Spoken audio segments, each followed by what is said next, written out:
Hello friends, आज हम इस वीडियो के माध्यम से यूपी टेट एग्जामिनेशन की बुक लिस्ट से रिलेटेड पूरे कॉन्सेप्ट को क्लियर करेंगे। कौन सी बुक लिस्ट को मैंने फॉलो की थी और इस यूपी टेट की एग्जामिनेशन में मैंने इस परीक्षा को 2 बार बहुत अच्छे नंबरों के साथ क्वालिफाइड किया है। जैसा कि मैं आपको बता दूं कि इस परीक्षा को मैंने 120 नंबर के साथ इस परीक्षा को पास किया था। ये जो यूपी टेट की परीक्षा होती है वो 150 अंकों की होती है। हर एक राज्य का अपना एक शिक्षक पात्रता परीक्षा यानी कि यूपी टीटी होती है, जिसके तहत किसी प्रदेश में शिक्षक की जो नियुक्ति की जाती है। तो इसके साथ साथ स्टेट सेंट्रल लेवल पे अगर बात की जाए तो सीटेट की परीक्षा भी कंडक्ट कराई जाती है। लेकिन मैं आज इस वीडियो के माध्यम से आपको यूपी टेट की बुक लिस्ट के बारे में बताऊंगा। आपको कौन कौन सी मैंने बुक लिस्ट फॉलो की थी, आपको यही सेम बुक लिस्ट को ब्लाइंडली आंख बंद करके फॉलो करना है। और मैं गारंटीड बोल सकता हूँ कि इस परीक्षा में आप 100+ मार्क्स गेन कर पाएंगे। मैं जिनको नहीं पता मैं आपको बता दूं कि ये यूपी टेट की परीक्षा में 5 सब्जेक्ट होते हैं बेसिकली। और इस परीक्षा को पास करने के लिए जो है 150 अंकों में 90 नंबर जनरल कैंडिडेट्स के लिए, जबकि SC, ST और OBC कैंडिडेट्स के लिए 82 यानी 82 मार्क्स गेन करना अनिवार्य होता है। तथा इस परीक्षा में कोई माइनस मार्किंग नहीं होती। अगर आप कुछ क्वेश्चन में तुक्का भी यानी गेस पूर्वक भी लगाते हैं तो अगर वो क्वेश्चन सही जाता है तो आपको उसके सही नंबर मिल जाता है। अगर वो क्वेश्चन गलत जाता है तो आपको गलत के थ्रू वो क्वेश्चन कट जाते हैं। बेसिकली क्या देखा जाता है कि वनडे एग्जाम में, ज्यादातर एग्जाम में, सभी परीक्षाओं में मैक्सिमम माइनस मार्किंग होती है, किसी में 1/2, किसी में 1/3, किसी में 1/4 की। लेकिन शिक्षक के टीचर्स की जो वैकेंसी होती है उसके थ्रू यानी यूपी टेट की परीक्षा में कोई माइनस मार्किंग फिलहाल अभी नहीं है।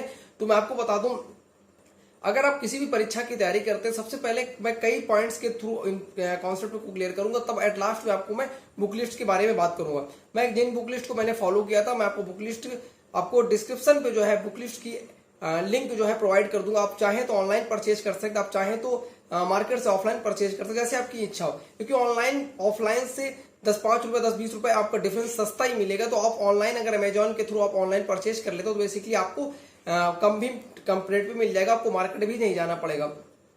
अगर आप यूपी टेट परीक्षा की तैयारी करते हैं तो सबसे पहले आप किसी भी परीक्षा की तैयारी करने से पहले आपको उस परीक्षा की सिलेबस के बारे में बेहतरीन जानकारी होना चाहिए कि उस सिलेबस के थ्रू उसमें कौन कौन से सब्जेक्ट को पूछा जाएगा।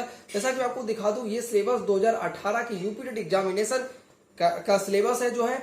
इस परीक्षा में बेसिकली 5 सब्जेक्ट पूछे जाते हैं। साइकोलॉजी यानी बाल विकास, हिंदी और दूसरी लैंग्वेज के रूप में 2 लैंग्वेज बेसिकली पूछी जाती है, जिसमें कि एक लैंग्वेज हिंदी कंपलसरी होती है, जबकि सेकंड लैंग्वेज के रूप में जो है संस्कृत, इंग्लिश या उर्दू का चुनाव कर सकते हैं। तो मैं अपने बुक लिस्ट में इंग्लिश और हिंदी की बुक के बारे में आपको बता पाऊंगा। मैं उर्दू जैसे सब्जेक्ट के, क्योंकि मेरा कोई बैकग्राउंड नहीं उर्दू से, तो मैं उर्दू के बारे में आपको कुछ भी नहीं बता पाऊंगा। तो आप अगर उर्दू सब्जेक्ट का चुनाव करते हैं लैंग्वेज 2 के रूप में, तो आप किसी और वीडियो के थ्रू अपने कॉन्सेप्ट को क्लियर कर सकते हैं बुक लिस्ट को।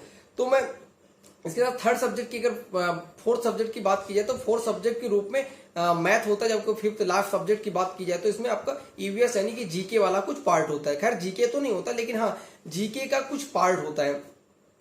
इसके साथ साथ पांचों सब्जेक्ट के 30 क्वेश्चन पूछे जाते हैं, यानी 150 क्वेश्चन होते हैं और 150 मिनट मिलते हैं और 150 मार्क्स के होते हैं। यानी कि 150 क्वेश्चन के लिए आपको 150 मिनट का टाइम मिलेगा और 150 मार्क्स इस परीक्षा के लिए प्रोवाइड किया जाता है। इसके पहले बेसिकली देखा जाता था कि यूपी टेट की परीक्षा 2011 से उत्तर प्रदेश में कंडक्ट कराई जाती है। लेकिन इस परीक्षा में पहले 5 साल तक इस मार्कशीट को वैलिड किया था। अगर आप एक बार परीक्षा पास कर लेते हैं तो उत्तर प्रदेश सरकार के तहत जितने भी वैकेंसी जाएंगी, आप 5 साल तक अपनी यूपी टेट की मार्कशीट वैलिडिटी आप लगा सकते थे। लेकिन फिलहाल पिछले साल 2021 में यह किया गया कि यूपी टेट की मार्कशीट को, जैसे हाई स्कूल, इंटर और ग्रेजुएशन की मार्कशीट होती है, ऑल लाइफ एक बार आप क्वालिफाइड कर लेते हो तो ऑल लाइफ आपकी काम आती है। सेम यही कंडीशंस किया गया यूपी टेट की मार्कशीट के साथ। अगर आप एक बार इस परीक्षा को क्लियर कर लेते हैं तो आप हमेशा के लिए, जब तक आप हमेशा के लिए और लाइफ आप इस मार्कशीट के थ्रू आप टीचिंग वैकेंसीज के लिए आप अप्लाई कर सकते हैं।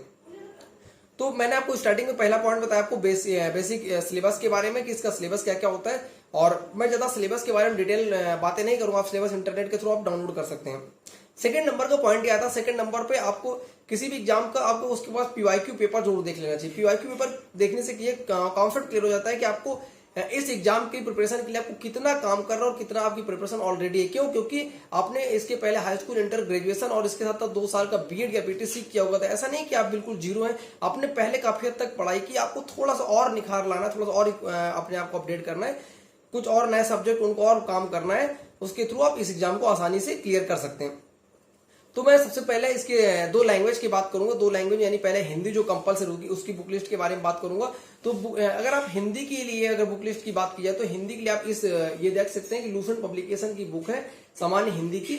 इस किताब को आप ले सकते हैं, या तो आपके पास आदित्य पब्लिकेशन की अगर आपके पास बुक है तो आदित्य पब्लिकेशन की बुक, इन दोनों में से किसी एक बुक को फॉलो करना है, दोनों बुक को नहीं फॉलो करना, सिर्फ एक किताब को आपको फॉलो करना है। या तो आप लूसेंट ले सकते हैं या फिर आदित्य पब्लिकेशन की जो हिंदी की बुक है उनमें से किसी एक को चुनाव कर सकते हैं। तो कैसे पढ़ना है, हिंदी ऐसे आसान सब्जेक्ट को आप आसानी से खुद से कर सकते हैं, किसी की आपको, मुझे नहीं लगता कि आपको किसी की जरूरत है। इस किताब को चैप्टर वाइज जो भी चैप्टर आपके सिलेबस में है उस चैप्टर को आप इसमें टिक कर सकते हैं। इसके सिलेबस की जो आपकी विषय सूची वाले चैप्टर पे उसके थ्रू एक एक सब्जेक्ट को एक एक टॉपिक को आप क्लियर करें, उसके बाद उसकी एक्सरसाइज दे रखा है, एक्सरसाइज पे जाके आप उसके क्वेश्चन की प्रैक्टिस कर सकते हैं। तो ये थी पूरी हिंदी को तैयार करने की विषय पे। अगर आपको जरूरत हो तो आप जरूर बताना, कमेंट करना, तो आपको एक एक सब्जेक्ट, पांचों सब्जेक्ट की कैसे अपने से आप प्रिपेयर कर सकते हैं। मैंने किसी कोचिंग की हेल्प नहीं ली थी, मैंने खुद से प्रिपेयर किया था बुक के माध्यम से। बहुत थोड़ा बहुत मुझे लगा तो ऑनलाइन मैंने रिसोर्सेज का यूज किया था। तो आप बताना, मैं एक एक चीज के विषय में डिटेल वीडियो बना दूंगा कि इस सब्जेक्ट को कैसे आप आसानी से करके इजीली अच्छे नंबर आप गेन कर सकते हैं। सेकंड सब्जेक्ट की बात की जाए तो सेकंड सब्जेक्ट के रूप में मैं संस्कृत के विषय में चर्चा करूंगा। संस्कृत ज्यादातर कैंडिडेट्स यूपीटी की परीक्षा में मैंने देखा है, बेसिकली ये खुद मैंने अनुभव किया है कि ज्यादातर कैंडिडेट संस्कृत को चुनाव करते हैं। क्यों? क्योंकि संस्कृत ऐसा सब्जेक्ट कि आप हिंदी के साथ कहीं ना कहीं 50% 40% सिलेबस इसका हिंदी के साथ कवर हो जाता है। तो आप अगर अच्छे से हिंदी, क्योंकि आपको कवर करना ही है, एक कंपलसरी सब्जेक्ट है, तो उसके साथ साथ आप संस्कृत को चुनाव अगर करते हैं तो आपको 50% मेहनत के साथ आप 100% आउटपुट ले पाएंगे।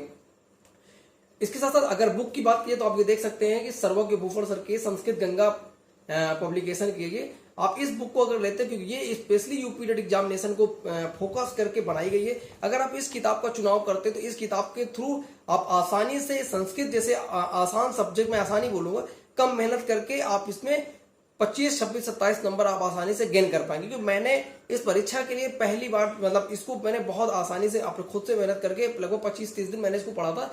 25-30 दिन के अंदर मैंने इस परीक्षा में सबसे ज्यादा नंबर, चारों पांचों सब्जेक्ट में सबसे ज्यादा नंबर मैंने संस्कृत में गेन किया था। तो कहीं ना कहीं एक बहुत ही आसानी से इस सब्जेक्ट को आप ज्यादा मार्क्स गेन कर सकते हैं, कम आउटपुट दे करके, कम इनपुट दे करके ज्यादा आप आउटपुट ले सकते हैं।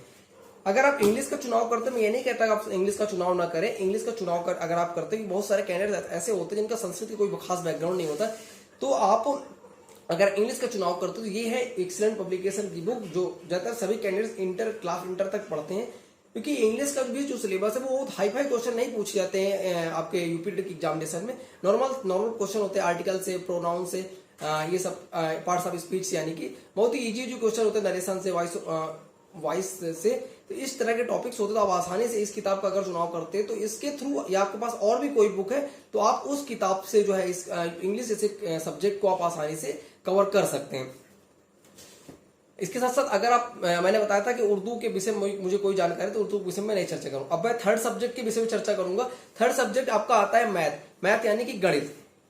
गणित के विषय में अगर चर्चा की जाए तो आपको गणित के लिए 2 बुक रिकमेंड करूंगा। 2 बुक में आप किसी एक बुक का चुनाव कर सकते हैं। अगर आपकी गणित बिल्कुल जीरो, यानी कि बहुत सारी वुमेन्स होती हैं जिनकी ज्यादातर, खासकर देखा गया कि वुमेन्स की जो है या गर्ल्स की ज्यादातर मैथ थोड़ी वीक होती है बॉयज की कंपेयर में, तो आप अगर आपकी मैथ बिल्कुल जीरो, आप अगर आप शुरुआत कर रहे हैं मैथ की, तो मैं आपको बता दूं कि आप एफडी यादव पब्लिकेशन की बुक ले सकते हैं। शारदा भवन प्रयागराज पब्लिकेशन है इनका, एफडी यादव करके बुक आती है। इस बुक के थ्रू आप खुद से पढ़ सकते हैं। क्यों? क्योंकि इस बुक में जो है इजीली तरीके से एक एक चैप्टर को टाइप वाइज बताया गया, पहले टाइप समझाया गया, उसके बाद इसकी जस्ट उसके नीचे इसमें 5, 6, 7 क्वेश्चन आपको एक्सरसाइज के रूप में दिया गया। तो आप खुद से टाइप सीखें और उसके खुद से क्वेश्चन लगा करके आप एक एक चैप्टर को इस तरह से कवर अप कर सकते हैं। अगर आपकी मैथ थोड़ा बहुत अच्छी है तो आप आर.एस. अग्रवाल पब्लिकेशन की बुक है, आर.एस. अग्रवाल बहुत ही फेमस बुक है आर.एस. अग्रवाल की। तो आर.एस. अग्रवाल को आप पढ़ के जो है क्योंकि इस किताब में क्या है कि उस बुक में आप बेसिक से सीख सकते। इस किताब में बेसिक से सिखाया नहीं गया, बल्कि प्रैक्टिस के लिए खासकर फोकस करके इस किताब को बनाया गया।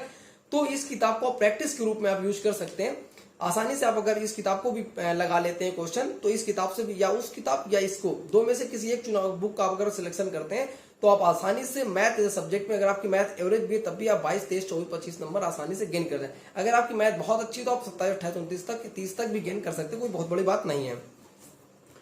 थर्ड सब्जेक्ट की, फोर्थ सब्जेक्ट की अगर बात की जाए तो फोर्थ सब्जेक्ट के रूप में मैं आपको बता दूं साइकोलॉजी। साइकोलॉजी के लिए आप, ये तो खैर मैंने ये पढ़ी थी, MC ग्राहिल की बुक है ये। इस बुक को सीटेड और टेट दोनों एग्जाम को फोकस करके बनाया गया। तो एमसी ग्राहिल की बुक, अगर आप ये बुक को ले लेते तो आपको सीटेड का साइकोलॉजी एंड यूपीटेट की साइकोलॉजी आप इजीली से इससे कवर कर सकते हैं। या फिर अरिहंत पब्लिकेशन की या फिर यूथ पब्लिकेशन की, कई पब्लिकेशन की बुक आती है, जो भी आपको सही लगे आप देख लें, इसके लिए आपको कौन सी बेटर लगती है। इसके साथ ये सब्जेक्ट कहीं ना कहीं कैंडिडेट्स के लिए नया होता है कि हम लोग स्टार्टिंग से क्लास 9-10 या उसके पहले से या उसके बाद से हम लोग नहीं पढ़े होते, सिर्फ हम लोग जो टीचिंग का कोर्स करते हैं या फिर बीएड या बीटीसी वहां पे पढ़ते हैं, तो कहीं ना कहीं हम लोग के लिए ये सब्जेक्ट एक नया सब्जेक्ट के रूप में होता है। तो इसके लिए आप थोड़ा बहुत यूट्यूब की या फिर ऑनलाइन किसी रिसोर्सेज की हेल्प ले सकते हैं, आप इससे आसानी से इसको कवर कर सकते हैं। फोर्थ सब्जेक्ट की बात अगर की जाए तो फोर्थ सब्जेक्ट के रूप में आप पर्यावरण यानी कि ईवीएस, जीके का कुछ पार्ट है। खैर पिछली बार से मैंने देखा कि कहीं ना कहीं वो लोग वनडे एग्जाम को पीएनपी कॉपी कर रहा है, तो कहीं ना कहीं काफी हद तक वो जीके को कवर कर रहा है। तो मैं आपको बता दूं कि इसके लिए आपको मैं 2 बुक रिकमेंड करूंगा। इसके लिए आप ये देख सकते हैं, बहुत ही फेमस बुक है जनरल नॉलेज की, लूसेंट पब्लिकेशन की। जो भी कैंडिडेट्स वनडे एग्जाम की प्रिपरेशन करता है उसके पास, सभी कैंडिडेट्स के पास ये बुक होती है। लूसेंट पब्लिकेशन की गीता है कहीं ना कहीं जीके की। तो आप इसे अगर ले लेते हैं तो इसके थ्रू आप जीके को आसानी ईवीएस को आसानी से कवर कर सकते हैं। इस बुक से आपको सिर्फ जियोग्राफी के चैप्टर्स कवर करने हैं, इंडियन जियोग्राफी, खासकर वर्ल्ड जियोग्राफी में आपको सौरमंडल है आपका या फिर आपका महाद्वीप है, इन सब 2-3 टॉपिक को वर्ल्ड जियोग्राफी से कवर करना है। खासकर आपको इंडियन जियोग्राफी, नदी, झील, ये सब चीजों को कवर करना है। इसके साथ आपको इस बुक से पॉलिटिक्स को कवर करना है और स्टेटिक्स, 3 चीज को कवर करना है। इसके अलावा और किसी चैप्टर को कवर नहीं करना है। स्टेटिक को कवर करना है, इंडियन जियोग्राफी को कवर करना है तथा आपको पॉलिटिक्स को कवर करना है। नेक्स्ट बुक की मैं बात करूं जो पर्यावरण के लिए खासकर बनाई गई, अग्रवाल पब्लिकेशन की है, या फिर आप इसके साथ साथ यूथ की भी ले सकते हैं। खैर ये भी ठीक है, एवरेज है, बहुत अच्छी नहीं मैं बोलूंगा। यूथ की ले लेते हैं, यूथ की इससे भी कहीं ना कहीं मुझे अच्छी दिखी, तो आप यूथ की पब्लिकेशन की बुक ले सकते हैं।